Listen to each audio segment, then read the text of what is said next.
Nearly as bad as you thought you were. Well, that's because you're good at editing. Sitting there cutting out all the... Whenever there's silence. You know, people always, after the concerts, would come up to me and say, how do you get by with that? Yeah. Does Bill ever get mad at you? People really thought you would get mad at me. Because some of the stuff I say, and I'd always say, you know, every time I put him down, he gives me a raise. When you first came... You know, you were making fun about everybody in our culture, because that's what you've always done. And remember I said, Mark, we got to change that.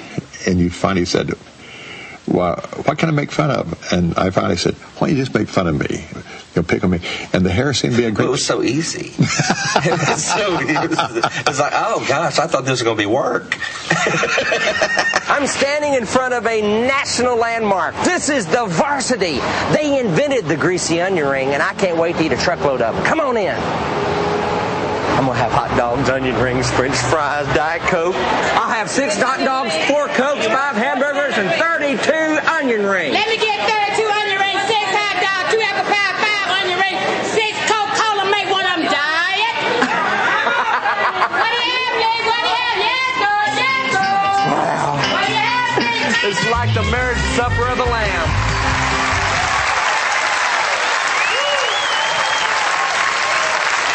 Why not? And we're here in beautiful Memphis, Tennessee at the historic Orpheum Theater.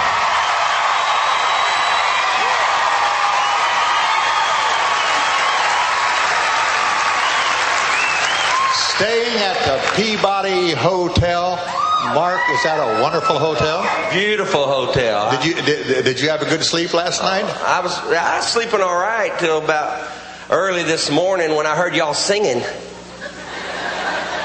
Early this morning we were singing? Early, about 11 a.m. sharp. Mark, we weren't singing at 11 a.m.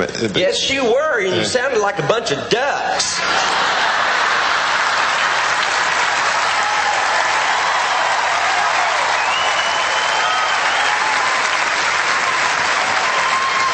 Mark, I hate to tell you this, those were ducks.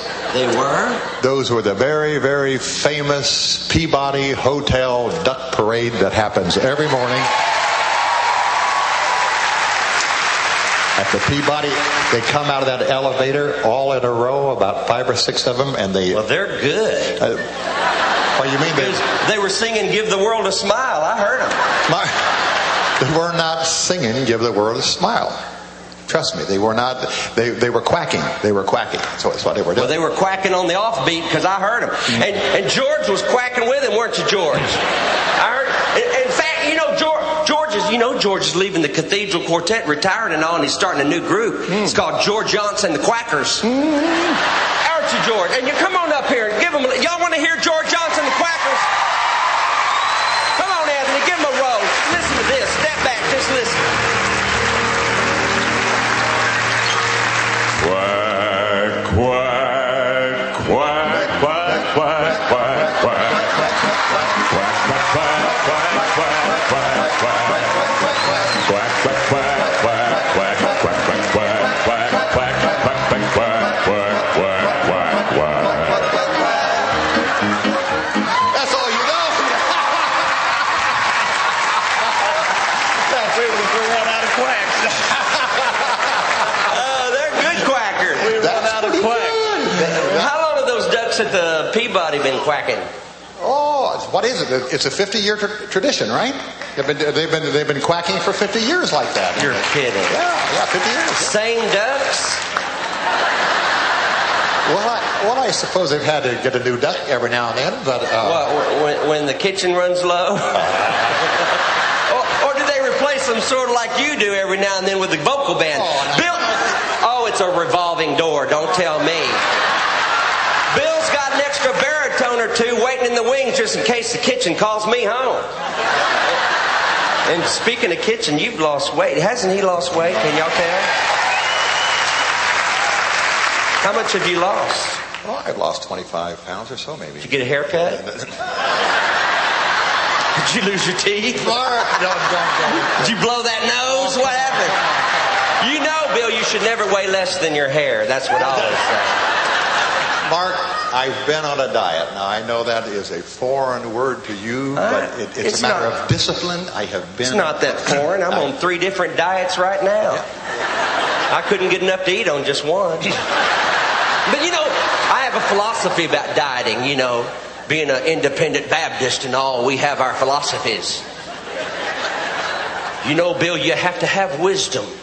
You have to apply wisdom to anything you do in this life. You've got to know from whence you came. And when God created the heavens and the earth and the birds of the air, when He spoke the worlds into existence and taught galaxies and stars how to light Milky Ways, He also created man and woman, and He created fat. And He only made so much of it. And when someone loses it, somebody else has to pick it up. And I'm just doing my Christian duty. And I do it with joy. I can remember when you first came that we had to approach it just a little bit carefully.